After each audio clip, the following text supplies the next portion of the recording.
It's time. It's time. It's time. It's time to shop. One and only CMR Shopping Mall. ನಮ್ಮ shopping ನ best destination ರಾಯಚೂರಿನಲ್ಲಿ September 22ರಂದು ವಿಶೇಷ ಆರಂಭ. ಇನ್ಮೇಲೆ ಪ್ರತಿದಿನವೂ ಸೆಲೆಬ್ರೇಷನ್.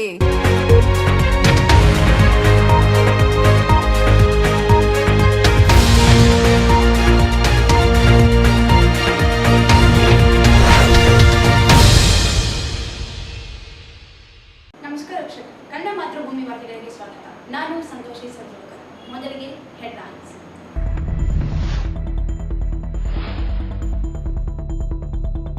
ಕಾಂಗ್ರೆಸ್ ಸಚಿವರ ಗುಂಪುಗಾರಿಕೆ, ನಗರ ಸೌಂದರ್ಯೀಕರಣ ಕಾಮಗಾರಿ ವಿಳಂಬ, ವಾರದಲ್ಲಿ ಪ್ರಾರಂಭಿಸದಿದ್ದರೆ ಹೋದರೆ ವಿನೂತನ ಹೋರಾಟ.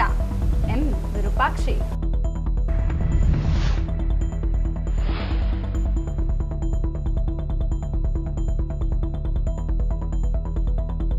ಸ್ವಚ್ಛ ನಗರಕ್ಕಾಗಿ ಮ್ಯಾರಥಾನ್ ಓಟ, ಯುವಕರು ಭಾಗಿ.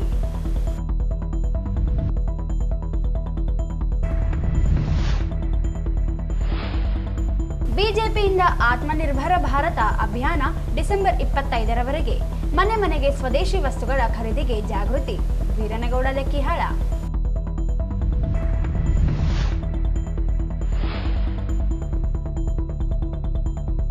ಗ್ರಾಮ ಪಂಚಾಯಿತಿ ಚುನಾವಣೆ ನಿಗದಿತ ಅವಧಿಯಲ್ಲಿ ನಡೆಸದಿದ್ದರೆ ನ್ಯಾಯಾಂಗ ಹೋರಾಟ. ರವಿಗೌಡ ಮಲ್ಲದಗೌಡ.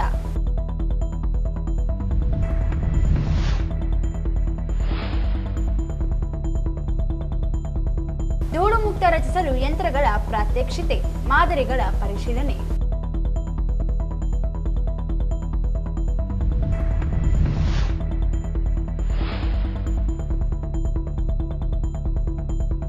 ಸೌಜನ್ಯ ಕೊಲೆ ನೈಜ ಆರೋಪಿ ಬಂಧನಕ್ಕೆ ಆಗ್ರಹಿಸಿ ಪ್ರತಿಭಟನೆ. ವಾರ್ತೆಗಳ ವಿವರ. ಕಾಂಗ್ರೆಸ್ ಪಕ್ಷದ ಗುಂಪುಗಾರಿಕೆಯಿಂದ ಜಿಲ್ಲೆಯ ಅಭಿವೃದ್ಧಿ ಕುಂಠಿತಗೊಂಡಿದೆ. ರಾಯಚೂರು ನಗರ ಅಭಿವೃದ್ಧಿ ಪ್ರಾಧಿಕಾರದಿಂದ ನಗರದ ಸೌಂದರ್ಯೀಕರಣ ಸೇರಿದಂತೆ ಅಭಿವೃದ್ಧಿ ಕಾಮಗಾರಿಗಳು ಟೆಂಡರ್ ಆಗಿದ್ದರೂ 3 ತಿಂಗಳಿನಿಂದ ಪ್ರಾರಂಭವಾಗುತ್ತಿಲ್ಲ ಎಂದು ಜೆಡಿಎಸ್ ಜಿಲ್ಲಾಧ್ಯಕ್ಷ ಎಂ ವಿರೂಪಾಕ್ಷಿ ಆರೋಪಿಸಿದರು. ಅವರಿಂದು ಮಾಧ್ಯಮಗೋಷ್ಠಿ ಉದ್ದೇಶಿಸಿ ಮಾತನಾಡಿ, ಉಸ್ತುವಾರಿ ಸಚಿವ ಡಾಕ್ಟರ್ ಶರಣಪ್ರಕಾಶ್ ಪಾಟೀಲ್ ಹಾಗೂ ಸಚಿವ ಎನ್ಎಸ್ ಬೋಸರಾಜ್ ಇವರು ಗುಂಪುಗಾರಿಕೆಯಿಂದ ಅಭಿವೃದ್ಧಿ ಅಡ್ಡಿಯಾಗಿದ್ದು 40 ಕೋಟಿ ರೂಪಾಯಿ ಕಾಮಗಾರಿಗಳಿಗೆ ನಗರಾಭಿವೃದ್ಧಿ ಇಲಾಖೆ ಆಯುಕ್ತರು ಅನುಮೋದನೆ ನೀಡಿದ್ದರು.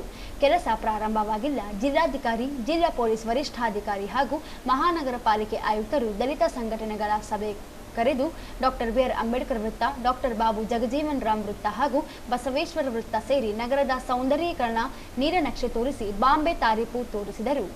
ಆದರೆ ಯಾವ ಕಾಮಗಾರಿಗಳು ಪ್ರಾರಂಭವಾಗದೇ ಇರಲು ಸಚಿವರುಗಳೇ ಅಡ್ಡಿಯಾಗಿದ್ದಾರೆ ಎಂದು ಆರೋಪಿಸಿದರು.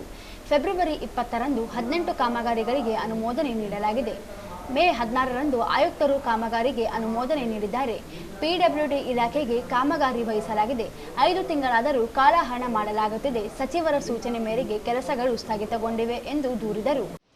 ಪ್ರೆಸರನ್ನ ಮಾಡಿ ರಾಯಚೂರು ಅಭಿವೃದ್ಧಿ ಆಗಲಾರ್ದಂಗೆ ಮಾಡ್ತಾರಂತಕ್ಕಂಥದ್ದು ನೋಡಿದ್ರೆ ನಮ್ಮಲ್ಲಿ ಇಬ್ಬರು ಮಂತ್ರಿಗಳಿದ್ದಾರೆ.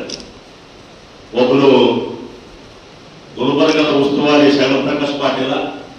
ಅವನು ಏನಿಲ್ಲ, ತಿಂಗಳಿಗೆ ಒಂದು ಸಲ ಬಂದು ಒಂದು ಕೆಡಿಪಿ ಸಭೆ ಮಾಡ್ಕೊಂಡು ಹೋಗ್ತಕ್ಕಂಥವನು.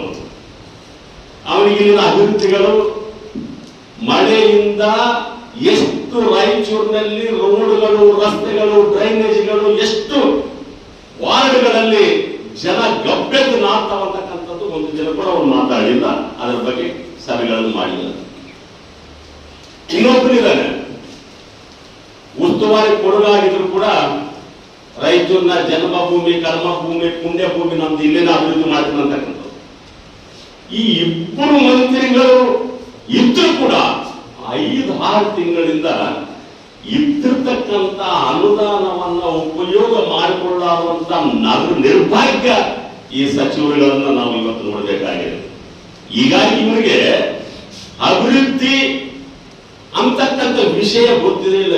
ಯಾಕಂದ್ರೆ ನನಗೊಂದು ಅನಿಸ್ತದೆ, ಶರಣಪ್ರಕಾಶ್ ಪಾಟೀಲ್ ಉಸ್ತುವಾರಿ ಅವ್ರ ತನ್ನ ಜಿಲ್ಲೆ ಗುಲ್ಬರ್ಗ ಜಿಲ್ಲೆ, ಅವ್ರಿಗೆ ಅಭಿವೃದ್ಧಿ ಬೇಕಾಗಿಲ್ಲ, ರೈತರಿಗೆ ಅಭಿವೃದ್ಧಿ ಬೇಕಾಗಿಲ್ಲ. ಇಲ್ಲಿ 2 ಭಾಗಗಳದಾವ, ಇಬ್ಬರು ಅದಾರ, ಅವ್ರು ಅಭಿವೃದ್ಧಿ ಮಾಡ್ತಾರೆ, ಇವ್ರು ಬಂದ್ ಮಾಡ್ತಾರೆ, ಇವ್ರು ಅಭಿವೃದ್ಧಿ ಮಾಡಿದ್ರೆ ಅವರು ಅಬ್ಜೆಕ್ಷನ್ ಮಾಡ್ತಾರೆ.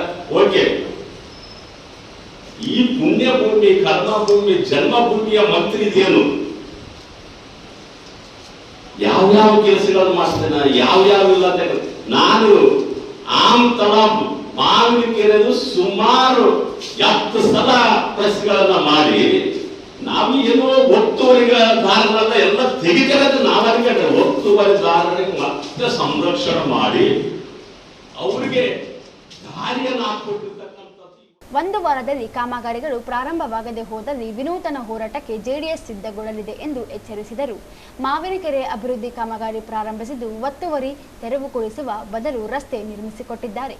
ನಗರದ ಕೃಷ್ಣಗಿರಿ ಹಿಲ್ಸ್ನಲ್ಲಿ 10 ಕೆರೆಗಳನ್ನು ನಾಶ ಮಾಡಿ ನಿವೇಶನಗಳಾಗಿ ಪರಿವರ್ತಿಸಲಾಗಿದೆ. ಸಣ್ಣ ನೀರಾವರಿ ಸಚಿವರು ಕೆರೆ ರಕ್ಷಿಸುವುದಾಗಿ ಹೇಳುತ್ತಿದ್ದಾರೆ. ಕೆರೆಗಳ ರಕ್ಷಣೆಗೆ ಹೋರಾಟ ನಡೆಸುವುದಾಗಿ ಹೇಳಿದರು. ನಗರದ ಶಾಸಕರು ನಿಷ್ಕ್ರಿಯೆಯಾಗಿದ್ದಾರೆ, ನಮ್ಮ ಸರ್ಕಾರ ಇಲ್ಲ ಎಂದು ಹೇಳಿ ನುಣಚಿಕೊಳ್ಳುತ್ತಿದ್ದಾರೆ ಎಂದರು. ಕೂಡಲೇ ಅಭಿವೃದ್ಧಿ ಕಾರ್ಯಗಳು ಪ್ರಾರಂಭಿಸಬೇಕು. ನಗರ ಪ್ರಜ್ಞಾವಂತರ ಜನರ ಹೋರಾಟವನ್ನು ಬೆಂಬಲಿಸಿ ಭಾಗವಹಿಸಬೇಕೆಂದು ಮನವಿ ಮಾಡಿದರು.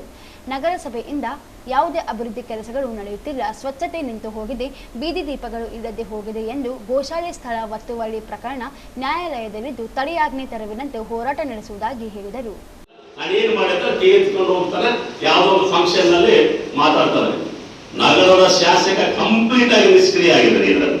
ಯಾಕಂತೇಳಿದ್ರೆ ವಿರೋಧ ಪಕ್ಷದ ಒಬ್ಬ ಶಾಸಕ ಇಲ್ಲಿ ಆಗ್ತಕ್ಕಂಥ ಅಭಿವೃದ್ಧಿಯ ಕುಂಠಿತಗಳನ್ನ, ಇಲ್ಲಿ ಆಗ್ತಕ್ಕಂಥ ಅನುದಾನ ಇದ್ರೂ ಕೂಡ ಕೈಗೊಳ್ಳಾದಂತ ಕೆಲಸಗಳಿಗೆ ಇವರೆಲ್ಲ ಮಾರ್ಕಾಂತರ ದೊರೆಯಬೇಕಾಗಿದ್ದ ಮನುಷ್ಯ. ಸರ್ಕಾರ ಯಾರು ಹೇಳ್ತಾರೆ ಅವರು ಹೋರಾಟ ಮಾಡೋಣ ಸರ್. ನಿಷ್ಕ್ರಿಯ ಅಂತ ಹೇಳಿದ್ರಲ್ಲ, ಇದಕ್ಕಿಂತ ಅಭಿವೃದ್ಧಿ ಪರವಾಗಿ ಇಲ್ಲ. ಅಭಿವೃದ್ಧಿ ಅಲೈನ್ಮೆಂಟ್ ಕಾಂಗ್ರೆಸ್, ಜೆಡಿಎಸ್, ಬಿಜೆಪಿ ಚುನಾವಣೆಗಳಲ್ಲಿ ಅಲೈನ್ಮೆಂಟ್ ಮಾಡ್ಕೊಂತೀವಿ. ಏನು ಅಭಿವೃದ್ಧಿ ಪರವಾಗಿ ಅವರು ಸುಮ್ಮನೆ ಕೂತಾರೆ, ನಾವು ಸುಮ್ಮನೆ ಕೊಡಕ್ಕಾಗುತ್ತಾರೆ ಹೆಚ್ಚು ಜನತ ಪರವಾಗಿ. ನಾನು ಸರ್ ಒಂದು ಹೇಳಿದೆ, ನನಗೆ 1 ತಿಂಗಳಿಂದ ರಾಯಚೂರಿನ ಪ್ರಜ್ಞಾವಂತರು ಅಡಲ್ಟ್ಸ್ ಬಹಳ ಜನ ಏನ್ ಸರ್ ಅಭಿವೃದ್ಧಿ ಪರವಾಗಿ ಮಾತಾಡ್ತಾ ಇಲ್ಲ, ಮೊದಲೇ ದೊರೆಯಿಸ್ತಾ ಇದ್ದೀರಿ, ಈಗೇನ್ ಮಾಡ್ತದೆ, ನೀವು ಕೂಡ ಎಲ್ಲೋ ಆಮಿಷಕ್ಕೊಳಗಾಗಿದ್ದೀರಿ ಅಂತಕ್ಕಂಥ ಒತ್ತಡಗಳು ಬಂದು ವಿರೂಪಾಕ್ಷ ಆಮಿಷಗಳಿಗೆ ಸರಿಲ್ಲ. ಇವತ್ತಿನಿಂದ ಅವ್ರು ಹೇಳಿದ್ರಿ, ನಾಳೆ ಬೆಳಗ್ಗೆ ಪತ್ರಿಕೆ ಎನ್ಎಸ್ ಭೋಜರಾಜ್ ಇವರೇ ಗೋಶಾಲೆ ಅಕ್ರಮದ ಹಿಂದೆ ಇದ್ದಾರೆ ಎಂದು ಆರೋಪಿಸಿದರು. ಈ ಸಂದರ್ಭದಲ್ಲಿ ನರಸಪ್ಪ ಆಶಾಪುರ್, ನಾಗರಾಜಗೌಡ, ಹಂಪಯ್ಯ ಸಾಹುಕಾರ್, ರಾಮು ಇದ್ದರು. ನಗರವನ್ನು ಸ್ವಚ್ಛ ಹಾಗೂ ಹಸಿರುಗೊಳಿಸುವ ಉದ್ದೇಶದಿಂದ ರಾಯಚೂರು ನಗರ ಪಾಲಿಕೆ ವತಿಯಿಂದ city for youth and youth for city ಯೋಜನೆಯಡಿ ಇಂದು ಬೆಳಗ್ಗೆ ರಾಯಚೂರು ಮ್ಯಾರಥಾನ್ ಕಾರ್ಯಕ್ರಮ ನಡೆಯಿತು.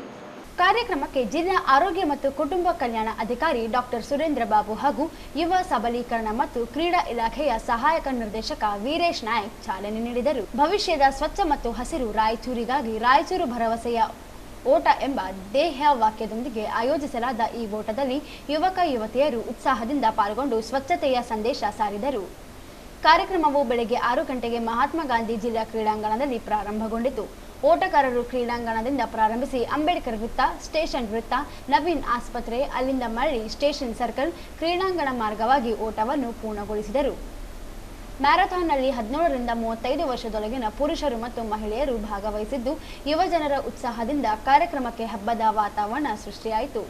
ವಿಜೇತರಿಗೆ ನಗದು ಬಹುಮಾನಗಳನ್ನು ನೀಡಲಾಗಿದ್ದು, ಮೊದಲ ಸ್ಥಾನಕ್ಕೆ 5,000 ರೂಪಾಯಿ, ಎರಡನೇ ಸ್ಥಾನಕ್ಕೆ 3,500 ರೂಪಾಯಿ ಹಾಗೂ ಮೂರನೇ ಸ್ಥಾನಕ್ಕೆ 2,500 ರೂಪಾಯಿ ಬಹುಮಾನ ನೀಡಲಾಯಿತು. ಕಾರ್ಯಕ್ರಮವನ್ನು ರಾಯಚೂರು ಮಹಾನಗರ ಪಾಲಿಕೆ ಆಯೋಜಿಸಿದ್ದು, ಯುವಶಕ್ತಿ ಮತ್ತು ಕ್ರೀಡಾ ಇಲಾಖೆ ಹಾಗೂ ಜಿಲ್ಲಾ ಏಡ್ ತಡೆ ಮತ್ತು ನಿಯಂತ್ರಣ ಘಟಕ ಸಹಯೋಗ ನೀಡಿತ್ತು. ಈ ಸಂದರ್ಭದಲ್ಲಿ ಜಿಲ್ಲಾ ಏಡ್ಸ್ ತಡೆ ಮತ್ತು ನಿಯಂತ್ರಣ ಅಧಿಕಾರಿ ಡಾಕ್ಟರ್ ಶಾಕೀರ್ ಮೊಯಿನುದ್ದೀನ್, ವಿಜ್ಞಾನ ಕೇಂದ್ರದ ಅಜಿತ್ ಅಂಗಡಿ ಸೇರಿದಂತೆ ಇತರರು ಉಪಸ್ಥಿತರಿದ್ದರು. ಪ್ರಧಾನಿ ನರೇಂದ್ರ ಮೋದಿ ಅವರು ಕನಸಿನ ಯೋಜನೆಯಾಗಿರುವ ಆತ್ಮನಿರ್ಭರ ಭಾರತ ಯೋಜನೆಯ ಕುರಿತು ಮನೆ ಮನೆಗೆ ಜನಜಾಗೃತಿ ಮೂಡಿಸಲು ಡಿಸೆಂಬರ್ 25 ಅಟಲ್ ಬಿಹಾರಿ ವಾಜಪೇಯಿ ಜನ್ಮದಿನದವರೆಗೆ ಅಭಿಯಾನ ನಡೆಸಲಾಗುತ್ತಿದೆ ಎಂದು ಬಿಜೆಪಿ ಜಿಲ್ಲಾಧ್ಯಕ್ಷ ವೀರೇನಗೌಡ ನಿಕ್ಕಿಹಾಳ ಹೇಳಿದರು. ಅವರಿಂದು ಮಾಧ್ಯಮಗೋಷ್ಠಿ ಉದ್ದೇಶಿಸಿ ಮಾತನಾಡಿ, ಕಳೆದ ತಿಂಗಳು 25ರಿಂದ ಪ್ರಾರಂಭವಾಗಿರುವ ಅಭಿಯಾನದಲ್ಲಿ ಸ್ವದೇಶಿ ವಸ್ತುಗಳ ಬಳಕೆ ಕುರಿತು ಜನರಲ್ಲಿ ಅರಿವು ಮೂಡಿಸಲಾಗುತ್ತಿದೆ. ಸ್ಥಳೀಯವಾಗಿ ಉತ್ಪಾದನೆಯಾಗುವ ವಸ್ತುಗಳನ್ನೇ ಬಳಸುವ ಮೂಲಕ ವಿದೇಶಿ ವಸ್ತುಗಳ ಬಳಕೆಯನ್ನು ನಿಲ್ಲಿಸಲು ಮನವರಿಕೆ ಮಾಡಲಾಗುತ್ತದೆ ಎಂದರು. ದೀಪಾವಳಿಯಲ್ಲಿ ಚೀನಾ ಪಟಾಕಿ ಬಳಸದೆ ಕುಂಬಾರರು ತಯಾರಿಸುವ ದೀಪಗಳನ್ನು ಬಳಸುವುದು ಸೇರಿದಂತೆ ಸ್ಥಳೀಯ ಉತ್ಪಾದನೆಗೆ ಜನರು ಬೆಂಬಲಿಸುವಂತೆ ಮನವಿ ಮಾಡಿದರು.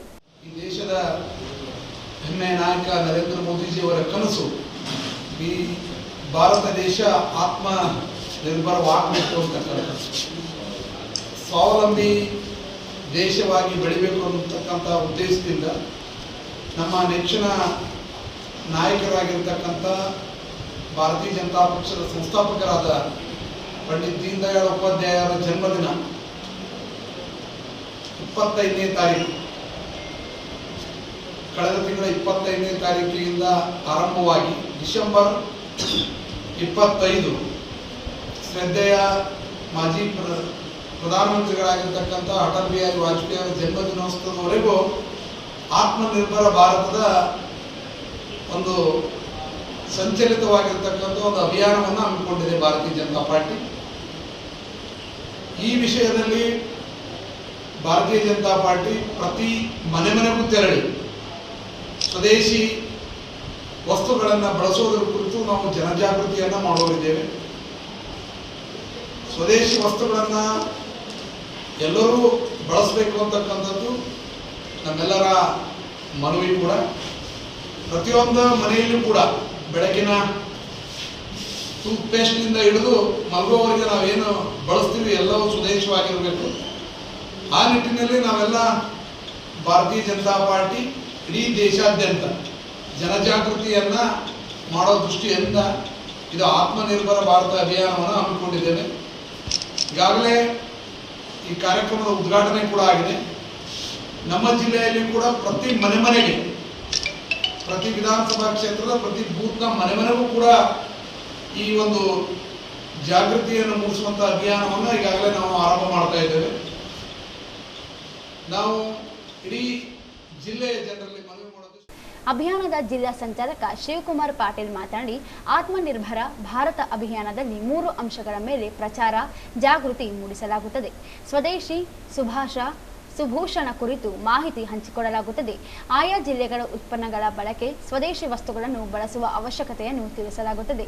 ಮುದ್ರಾ ಯೋಜನೆ ಸೇರಿದಂತೆ 16 ಯೋಜನೆಗಳು ಆತ್ಮನಿರ್ಭರ ಯೋಜನೆ ಅಡಿ ಕೇಂದ್ರ ಸರ್ಕಾರ ಜಾರಿಗೊಳಿಸಿದೆ.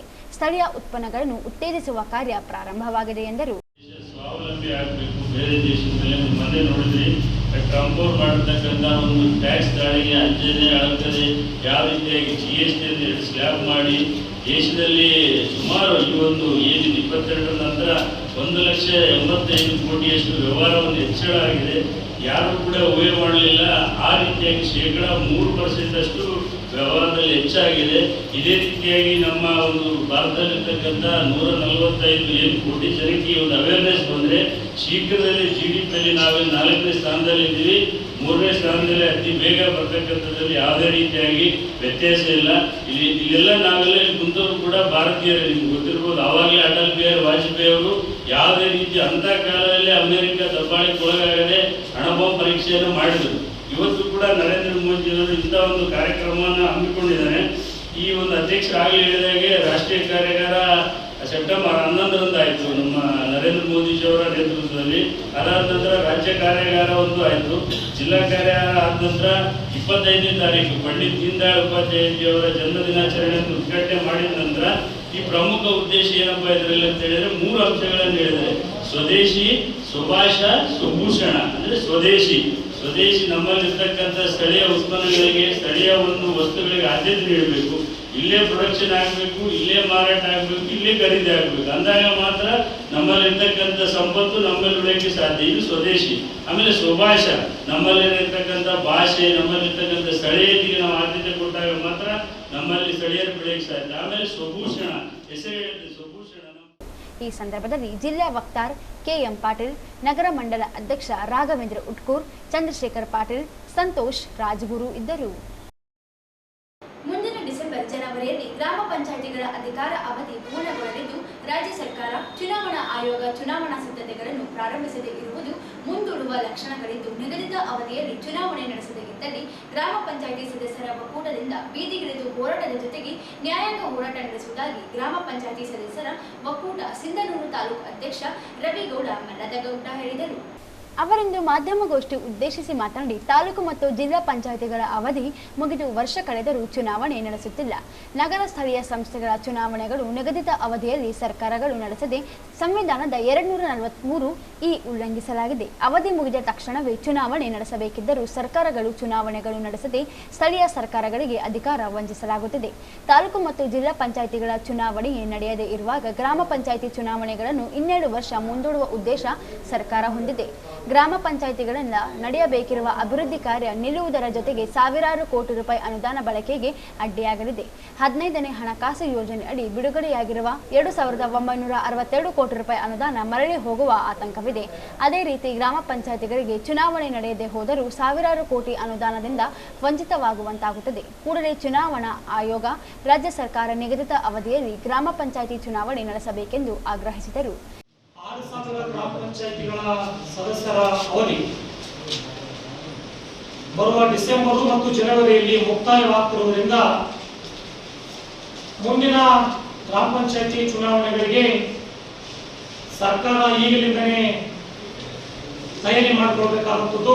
ಸರ್ಕಾರದ್ದು ಮತ್ತು ಚುನಾವಣಾ ಆಯೋಗದ್ದು ಕೆಲಸವಾಗಿರ್ತದೆ. ಆದರೆ ಇವತ್ತು ಇಡೀ ರಾಜ್ಯದಲ್ಲಿ ಅಂತಹ ಯಾವುದೇ ಪ್ರಕ್ರಿಯೆಗಳು ಆಯೋಗದಿಂದಾಗಲಿ ಅಥವಾ ರಾಜ್ಯ ಸರ್ಕಾರದಿಂದಾಗಲಿ ಆಗ್ತಾ ಇಲ್ಲ.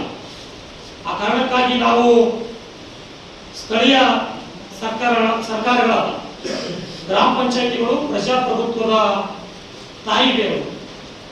ಕೇಂದ್ರ ಮತ್ತು ರಾಜ್ಯ ಸರ್ಕಾರಗಳಂತೆ ಸಂವಿಧಾನಾತ್ಮಕವಾದಂತಹ ಸರ್ಕಾರಗಳು.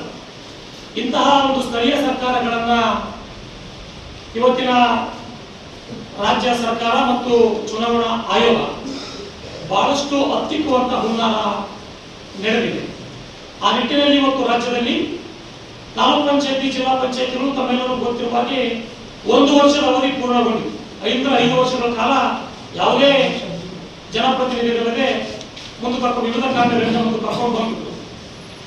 ಇಲ್ಲಿ ಸ್ವಾಯತ್ತತೆಯ ಸರ್ಕಾರಗಳಲ್ಲಿ ಅದಕ್ಕೆ ಸಂವಿಧಾನ ಇದೆ, ತಂದೆ ಆದಂತಹ ಜವಾಬ್ದಾರಿಗಳಿದ್ದಾವೆ.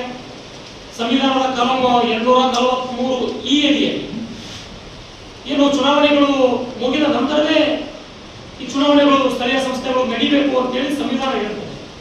ಆದರೆ ಇವತ್ತು ಸಂವಿಧಾನಕ್ಕೆ ವಿರುದ್ಧವಾಗಿ ಚುನಾವಣೆಗಳನ್ನು ನಡೆಸಲಾರದೆ ಪ್ರಜಾಪ್ರಭುತ್ವಕ್ಕೆ ಮತ್ತು ಜನರಿಗೆ ಮಾರಕವಾಗುವಂತಹ ಕೆಲಸ ಇವತ್ತಿನ ಸರ್ಕಾರ ಮತ್ತು ಚುನಾವಣಾ ಆಯೋಗ ಮಾಡ್ತಿದೆ ಅಂತೇಳಿ ನಾನು ಈ ಸಂದರ್ಭದಲ್ಲಿ ನೇರವಾಗಿ ಟೀಕಿಸಲಿಕ್ಕೆ ಬಯಸ್ತೇನೆ. ಆ ಕಾರಣಕ್ಕಾಗಿ ಇವತ್ತು ರಾಯಚೂರು ಜಿಲ್ಲಾ ಗ್ರಾಮ ಪಂಚಾಯತಿ ಸದಸ್ಯರ ಒಕ್ಕೂಟ ನಾವು ಇಡೀ 179 ಪಂಚಾಯತಿಗಳ ಪರವಾಗಿ, ರಾಯಚೂರು ಜಿಲ್ಲೆಯ 179 ಪಂಚಾಯತಿಗಳ ಪರವಾಗಿ ನಮ್ಮ ಒಕ್ಕೂಟ ಆಗ್ರಹ. ಈ ಸಂದರ್ಭದಲ್ಲಿ ಒಕ್ಕೂಟದ ಜಿಲ್ಲಾಧ್ಯಕ್ಷ ಶ್ರೀಧರ್ ಗೌಡ, ಭಾಷಾ ಸಾಬ್ ಮುಕುಂದ, ರಮೇಶ್, ಶ್ರೀನಿವಾಸ್ ಮನದಗಡ್ಡ ಇದ್ದರು. ರಾಯಚೂರು ನಗರದಲ್ಲಿ ಧೂಳು, ಕಸ ನಿರ್ವಹಣೆ ದೊಡ್ಡ ಸಮಸ್ಯೆಯಾಗಿದ್ದು ಇದನ್ನು ಸರಿದೂಗಿಸಲು ಮತ್ತು ಸ್ವಚ್ಛ ನಗರವನ್ನಾಗಿಸಲು ಮಹಾನಗರ ಪಾಲಿಕೆ ಅನೇಕ ಕಾರ್ಯಕ್ರಮಗಳು ಹೊಸ ಯಂತ್ರಗಳ ಬಳಕೆಗೆ ಮುಂದಾಗುತ್ತಿದ್ದು ಇದೀಗ ಕಸ ನಿರ್ವಹಣೆಗೆ ಹೊಸ ಯಂತ್ರ ಖರೀದಿಗೆ ಪಾಲಿಕೆ ಮುಂದಾಗಿದ್ದು ನಗರದ ಲಿಂಗಸುಗೂರು ರಸ್ತೆಯ ಕೃಷಿ ವಿಜ್ಞಾನಗಳ ವಿಶ್ವವಿದ್ಯಾಲಯದ ಬಳಿ ಇಂದು ಯಂತ್ರಗಳ ಪ್ರಾತ್ಯಕ್ಷಿತೆಯನ್ನು ಪರೀಕ್ಷಿಸಲಾಯಿತು. ರಾಯಚೂರು ನಗರಸಭೆಯಿಂದ ಮಹಾನಗರ ಪಾಲಿಕೆಯಾಗಿ ಮೇಲ್ದರ್ಜೆಗೇರಿಸಿದ ನಂತರ ನಗರವನ್ನು ಧೂಳು ಮುಕ್ತ ಹಾಗೂ ಹಸಿರು ನಗರವನ್ನಾಗಿಸಲು ಪಾಲಿಕೆ ಹಲವು ಕ್ರಮಗಳನ್ನು ಕೈಗೊಳ್ಳುತ್ತಿದೆ. ಇದರ ಅಂಗವಾಗಿ ಕಳೆದ ಮಹಾನಗರ ಪಾಲಿಕೆಯ ಸಾಮಾನ್ಯ ಸಭೆಯಲ್ಲಿ ಕಸ ಗುಡಿಸುವ, ಧೂಳು ನಿರ್ವಹಣೆ ಮಾಡುವ ಸಲುವಾಗಿ ಮಾನವ ಸಂಪನ್ಮೂಲದ ಬದಲಾಗಿ ಪರ್ಯಾಯವಾಗಿ ಯಂತ್ರಗಳನ್ನು ಬಳಸಲು ಪಾಲಿಕೆ ಮುಂದಾಗಿದೆ. ರೂಟ್ಸ್ ಸೇರಿದಂತೆ 4-5 ಕಂಪನಿಗಳಿಂದ ಯಂತ್ರಗಳನ್ನು ತರಿಸಲಾಗಿದ್ದು ಅದರ ಪ್ರಾತ್ಯಕ್ಷತೆಯನ್ನು ಇಂದು ವೀಕ್ಷಿಸಲಾಯಿತು. ಈ ಯಂತ್ರಗಳಲ್ಲಿರುವ ಕಸ ಗುಡಿಸುವುದು, ಧೂಳು ನಿರ್ವಹಣೆಗೆ ನೀರು ಸಿಂಪಡಿಸುವುದು, ಸಣ್ಣ ಹಾಗೂ ದೊಡ್ಡ ಕಸ ಘನತ್ಯಾಜ್ಯವನ್ನು ಸೆಕ್ಷನ್ ಮೂಲಕ ಎಸೆದುಕೊಳ್ಳುವ ಹಾಗೂ ಕಸವನ್ನು ಏಕಕಾಲಕ್ಕೆ ಸಂಗ್ರಹಿಸಿ ವಿಲೇವಾರಿ ಘಟಕದಲ್ಲಿ ಡಂಪ್ ಮಾಡುವ ಸಾಮರ್ಥ್ಯಗಳನ್ನು ಪರೀಕ್ಷಿಸಲಾಯಿತು.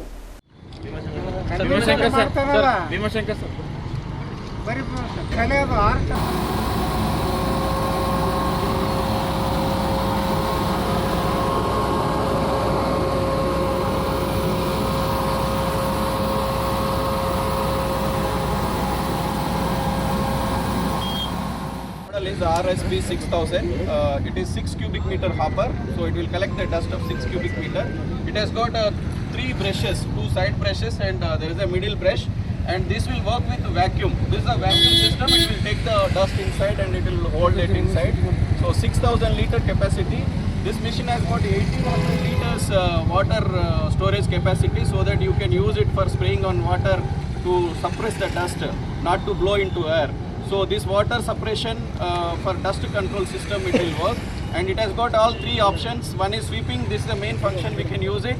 There is a wander hose which you can use it for suction of cumulative dust, and also there is a high pressure jet which you can use it for boarding, cleanings of statues. If you have some inauguration there, you can use it, that high pressure jet. And there is a wash bar which you can use the wash bar for clean the road. This is all combination of equipment which you can use it for your Raichur municipality. ಮಹಾನಗರ ಪಾಲಿಕೆಯ ಅಭಿಯಂತರರು RTO, GESCOM ಸೇರಿದಂತೆ ಇನ್ನಿತರ ಇಲಾಖೆಗಳು ಪ್ರಾತ್ಯಕ್ಷತೆಯಲ್ಲಿ ಭಾಗವಹಿಸಿದ್ದವು. ಈ ಯಂತ್ರಗಳು ಸಮತಟ್ಟಾದ ರಸ್ತೆಗಳಿಗೆ ಸರಿ ಹೋಗುತ್ತವೆ. ನಗರದಲ್ಲಿ ರಸ್ತೆಗಳ ಪರಿಸ್ಥಿತಿ ಸರಿ ಇಲ್ಲದ ಕಾರಣ ಎಷ್ಟೇ ಆಧುನಿಕ ಯಂತ್ರಗಳನ್ನು ತಂದರೂ ಕಸ ನಿರ್ವಹಣೆ ಸಾಧ್ಯವಾಗುವುದು ಕಷ್ಟವಾಗುತ್ತದೆ ಎಂಬ ಮಾತುಗಳು ಸಾರ್ವಜನಿಕ ವಲಯಗಳಲ್ಲಿ ಕೇಳಿಬರುತ್ತಿವೆ. ಪ್ರಾತ್ಯಕ್ಷತೆಯಲ್ಲಿ ಮಹಾನಗರ ಪಾಲಿಕೆ ಅಧ್ಯಕ್ಷೆ ನರಸಮ್ಮ ನರಸಿಂಹಲು ಮಾಡಗಿರಿ, ಉಪಾಧ್ಯಕ್ಷ ಸಾಜಿದ್ ಸಮೀರ್, ಪಾಲಿಕೆ ಆಯುಕ್ತ ಜುಬಿನ್ ಮಹೋಪಾತ್ರ, ಹಿರಿಯ ಸದಸ್ಯ ಜಯಣ್ಣ, ಕಾರ್ಯನಿರ್ವಾಹಕ ಅಭಿಯಂತರರ ಬಸವರಾಜ ಹೆಬ್ಬಾಳ್, ಪರಿಸರ ಅಭಿಯಂತರ ಮಲ್ಲಿಕಾರ್ಜುನ್, ಜಯಪಾಲ್ ರೆಡ್ಡಿ ಸೇರಿದಂತೆ ಪಾಲಿಕೆ ಸದಸ್ಯರು ಉಪಸ್ಥಿತರಿದ್ದರು. ಧರ್ಮಸ್ಥಳದಲ್ಲಿ ಕೊಲೆಯಾದ ಸೌಜನ್ಯ ಪ್ರಕರಣ 13 ವರ್ಷಗಳಾಗಿದ್ದು ನೈಜ ಆರೋಪಿಗಳನ್ನು ಬಂಧಿಸಲು ಸಾಧ್ಯವಾಗದ ಹಿನ್ನೆಲೆಯಲ್ಲಿ ಮತ್ತು ಧರ್ಮಸ್ಥಳದಲ್ಲಿ ನೂರಾರು ಅಸಹಜ ಸಾವು, ಕೊಲೆ, ಅತ್ಯಾಚಾರ, ಭೂ ಹಗರಣ, ದಲಿತರಿಗೆ ಸೇರಿದ ಭೂಮಿ ಕಬಳಿಕೆ, ಬಡ್ಡಿ ದಂಧೆಯ ಸಂತ್ರಸ್ತರಿಗೆ ನ್ಯಾಯ ದೊರಕದೇ ಇರುವುದು ಖಂಡಿಸಿ ಧರ್ಮಸ್ಥಳ ದೌರ್ಜನ್ಯ ವಿರೋಧಿ ವೇದಿಕೆ ವತಿಯಿಂದ ನಗರದ ಟಿಪ್ಪು ಸುಲ್ತಾನ್ ಉದ್ಯಾನವನದಲ್ಲಿ ಪ್ರತಿಭಟನೆ ನಡೆಸಲಾಯಿತು. ಧರ್ಮಸ್ಥಳದಲ್ಲಿ 2022 ಅಕ್ಟೋಬರ್ 2ರಂದು ವಿದ್ಯಾರ್ಥಿನಿ ಸೌಜನ್ಯ ಅತ್ಯಾಚಾರ ಕೊಲೆಯಾದ ಸ್ಥಿತಿಯಲ್ಲಿ ಪತ್ತೆಯಾಗಿತ್ತು. ಮಾನಸಿಕ ಅಸ್ವಸ್ಥ ವ್ಯಕ್ತಿಯನ್ನು ಬಂಧಿಸಿ ಪ್ರಕರಣ ದಾಖಲಿಸಿತು. ಪ್ರಕರಣ ಸಿಐಡಿಗೆ ವಹಿಸಿದ್ದು 2013ರಲ್ಲಿ ಮತ್ತೆ ಸಿಬಿಐಗೆ ನೀಡಲಾಯಿತು. ಇಂದಿಗೆ 13 ವರ್ಷ ಕಳೆದಿದೆ. ನೈಜ ಆರೋಪಿಯನ್ನು ಬಂಧಿಸುವಲ್ಲಿ ನಿರ್ಲಕ್ಷ್ಯ ವಹಿಸಿದೆ ಎಂದು ದೂರಿದರು. ಆರೋಪಗಳನ್ನು ಬಂಧಿಸುವಲ್ಲಿ ನಿರ್ಲಕ್ಷ್ಯ ವಹಿಸಿದ ಅಧಿಕಾರಿಗಳ ವಿರುದ್ಧ ಕ್ರಮ ವಹಿಸಬೇಕು. ಪ್ರಕರಣಕ್ಕೆ ಸಂಬಂಧಿಸಿದಂತೆ ಪೂರಕ ಸಾಕ್ಷ್ಯ ನಾಶ ಮಾಡಿದ ವೈದ್ಯರು ಮತ್ತು ಪೊಲೀಸರ ವಿರುದ್ಧ ಕ್ರಮ ಕೈಗೊಳ್ಳಬೇಕು ಎಂದು ಆಗ್ರಹಿಸಿದರು.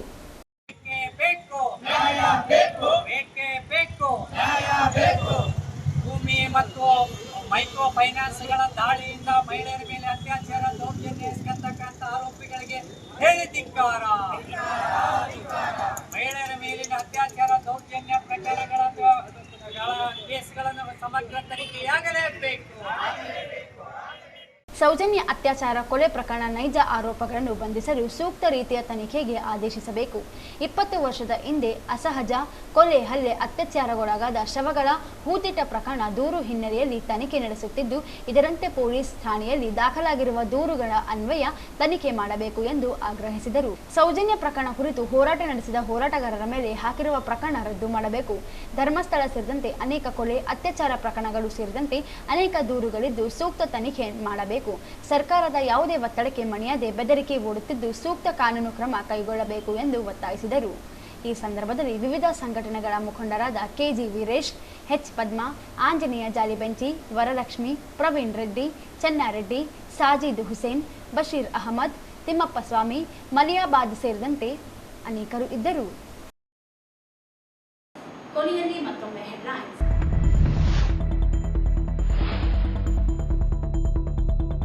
ಕಾಂಗ್ರೆಸ್ ಸಚಿವರ ಗುಂಪುಗಾರಿಕೆ, ನಗರ ಸೌಂದರ್ಯೀಕರಣ ಕಾಮಗಾರಿ ವಿಳಂಬ, ವಾರದಲ್ಲಿ ಪ್ರಾರಂಭಿಸದಿದ್ದರೆ ಹೋದರೆ ವಿನೂತನ ಹೋರಾಟ.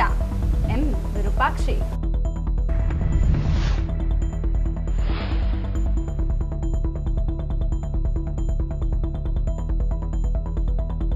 ಸ್ವಚ್ಛ ನಗರಕ್ಕಾಗಿ ಮ್ಯಾರಥಾನ್ ಓಟ, ಯುವಕರು ಭಾಗಿ.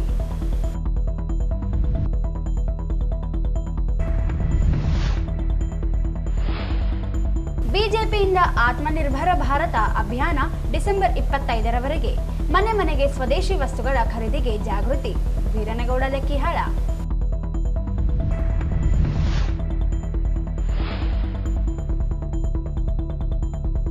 ಗ್ರಾಮ ಪಂಚಾಯಿತಿ ಚುನಾವಣೆ ನಿಗದಿತ ಅವಧಿಯಲ್ಲಿ ನಡೆಸದಿದ್ದರೆ ನ್ಯಾಯಾಂಗ ಹೋರಾಟ. ರವಿಗೌಡ, ಮಲ್ಲದಗೌಡ.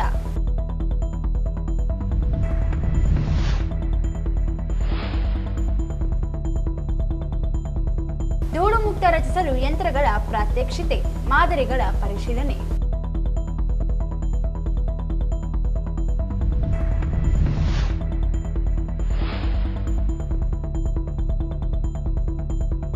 ಸೌಜನ್ಯ ಕೊಲೆ ನೈಜ ಆರೋಪಿ ಬಂಧನಕ್ಕೆ ಆಗ್ರಹಿಸಿ ಪ್ರತಿಭಟನೆ.